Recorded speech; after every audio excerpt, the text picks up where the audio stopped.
Monopoly. The name conjures images of wealth, ambition, and ruthless competition. It's a game that has captivated generations, a staple of family gatherings and rainy afternoons. But beneath the surface of this seemingly innocuous pastime lies a story untold. A story of a woman whose vision was lost in the annals of history. Monopoly, as we know it, is often perceived as a celebration of capitalism. Players strive to amass fortunes, acquire properties, and drive their opponents into bankruptcy. The game's very essence seems to embody the spirit of free market enterprise, of risk-taking and reward. But this interpretation is a far cry from the original intentions of its creator, Elizabeth Lizzie Magie. Magie envisioned a game that would expose the pitfalls of unchecked greed, a game that would challenge the very foundations of the capitalist system. Little did she know that her creation would be co-opted, repackaged, and ultimately celebrated as the very thing she sought to critique. Elizabeth Magie was a woman ahead of her time. Born in 1866, she lived in an era when women were expected to conform to societal norms, to embrace domesticity and leave the world of business and innovation to men. Magie, however, defied these expectations. She was a writer, an inventor, and a staunch advocate for social justice. Her upbringing played a pivotal role in shaping her worldview. Magie's father, James, was a newspaper publisher and a fervent believer in the principles of economic equality. He instilled in his daughter a deep sense of fairness and a disdain for the excesses of wealth and privilege. These values would later find expression in Magie's most enduring creation, a board game she called the Landlord's game. The Landlord's game, patented in 1904, was designed as a tool for social commentary. It was intended to educate players about the dangers of land monopoly and the inherent inequalities of a system that allowed a select few to accumulate vast wealth at the expense of the many. Magie's game was a far cry from the monopoly we know today. It featured two sets of rules, one designed to illustrate the pitfalls of unchecked capitalism, the other promoting a more egalitarian approach to wealth distribution. Despite its innovative concept and Magie's efforts to promote it, the Landlord's game remained a niche product, popular among intellectuals and social reformers, but failing to gain widespread commercial success. It would be decades before the game's true potential was realized, albeit in a twisted and ironic form. To understand the genesis of the Landlord's game, one must delve into the ideas that shaped Lizzie Magie's worldview.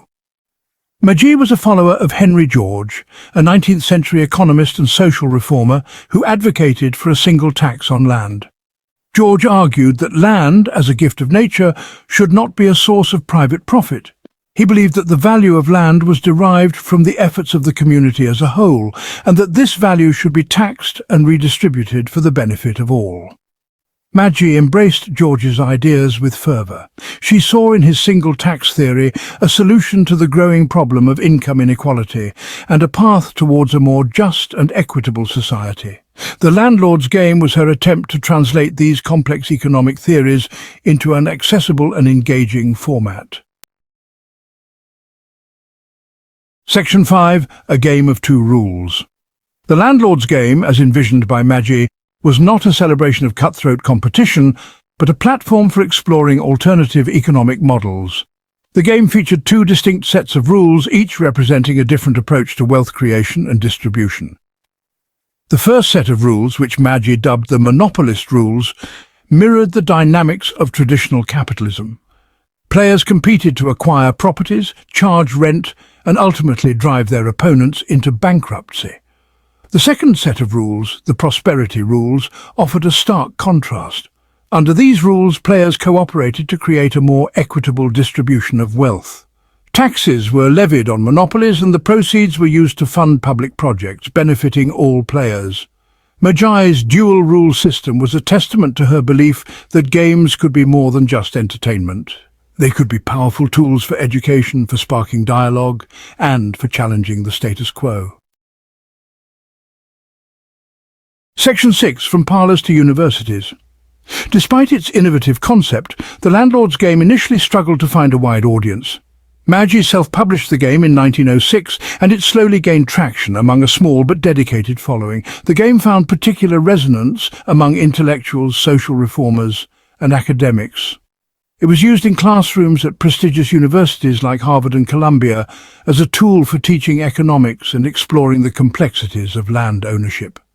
Word of mouth spread, and the Landlord's game gradually made its way from university classrooms to parlor games among friends and families.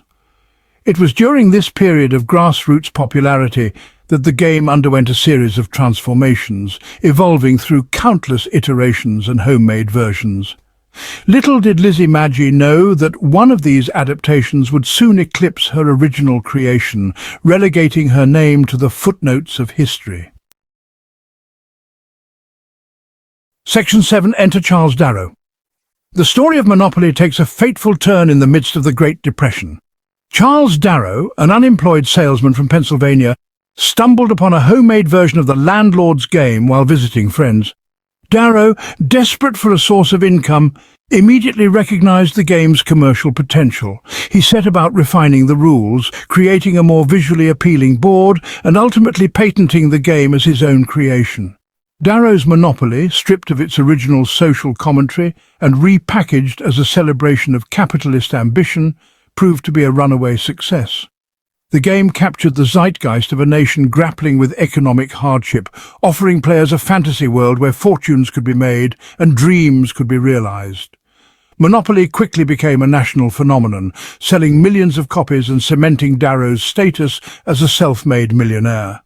Meanwhile, the true origins of the game and the woman who had first envisioned it remained largely unknown. Section 8. A Deal with the Devil. As Monopoly's popularity soared, so too did questions about its true origins. Rumours circulated about earlier versions of the game, and whispers of a woman named Lizzie Magie reached the ears of Parker Brothers, the company that had acquired the rights to Monopoly from Darrow. Parker Brothers, eager to protect their lucrative asset, sought to silence any claims that might challenge their ownership of the game. They tracked down Magie and offered her a paltry sum of $500 for the rights to the Landlord's game. Magie, facing financial hardship and recognizing the futility of fighting a corporate giant, reluctantly agreed to the deal. Parker Brothers, having neutralized a potential threat, continued to market Monopoly as Darrow's invention, perpetuating a historical inaccuracy that would stand for decades. Magie's role in the creation of one of the world's most popular board games was effectively erased, her legacy overshadowed by the very system she had sought to critique. Section 9. A Legacy Rediscovered. Lizzie Magie's story might have been lost to history were it not for a chance discovery in the 1970s. Ralph Anspach, an economics professor, was developing a game called Anti-Monopoly when he stumbled upon Magie's patent for the Landlord's game. Anspach, intrigued by the game's history and outraged by the injustice of Magie's treatment, embarked on a quest to set the record straight. He unearthed documents, tracked down Magie's relatives, and published articles and books detailing the true origins of Monopoly. Anspach's efforts, along with those of other historians and journalists, gradually brought Magie's story to light. The world learned of a woman whose vision had been co-opted, whose legacy had been denied, and whose contributions to the world of gaming had been unjustly ignored. The rediscovery of Magie's story sparked a reassessment of Monopoly's legacy. It forced a reckoning with the game's complex history, exposing the irony of a game designed to critique capitalism becoming a symbol of it. Section 10. The Irony of Monopoly. The story of Monopoly is a cautionary tale about the vagaries of history, the power of corporate interests, and the often overlooked contributions of women to innovation and creativity. It is a story that challenges us to look beyond the surface, to question accepted narratives, and to give credit where credit is due. Lizzie Magie's legacy extends far beyond the realm of board games. Her story serves as a reminder that history is not always written by the victors, that innovation can spring from unexpected sources, and that the pursuit of justice, even in the face of seemingly insurmountable obstacles, is a fight worth waging. And so the next time you find yourself gathered around a Monopoly board, rolling the dice and amassing a fortune, take a moment to remember the woman whose vision gave birth to this enduring pastime.